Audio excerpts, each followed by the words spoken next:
My name is Joe Lyding. I'm a professor of electrical and computer engineering at the University of Illinois. I do scan probe microscopy, which is a way of looking at surfaces at atomic resolution. The problem with the scan probe microscopes consists of two things. One is the actual microscope body, which does the scanning, but there's also a probe that is the actual interface between the microscope and the surface that you want to study. And making those probes sharp is not an easy task, atomically sharp. One day I was running an experiment in the lab and everything was going well except the probe wasn't sharp, so that I wasn't getting the data I wanted. And it was very frustrating.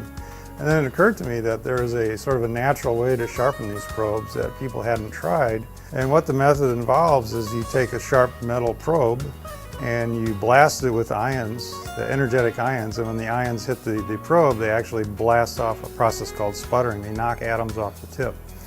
And what the basis of the idea was is that if we put an electric charge on that tip, when the ions come in, they actually get deflected. And what that does is it causes the sputtering to occur more around the sharpest part of the tip. Instead of blunting the tip, it makes it sharper.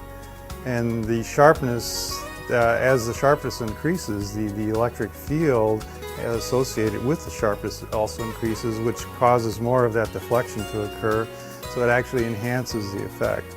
And what you end up with is very extremely sharp tips, almost atomically sharp, without having to do any type of manual control. Any type of microscope, its resolution is limited by sort of the physical mechanism of the imaging. In one of these scan probe microscopes, since it's a sharp tip interacting with a surface, the sharpness of that tip determines the area of interaction. And if you have an atomically sharp tip, then you can essentially get atomic resolution imaging of surfaces, because the process is it's just based on physical laws, and you don't need an operator to say stop now.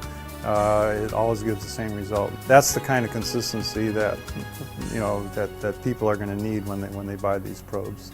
And what we have now is a process that guarantees uniformity and sharpness. This process is very reproducible. In fact, because of that, we're actually beginning to commercialize it ourselves.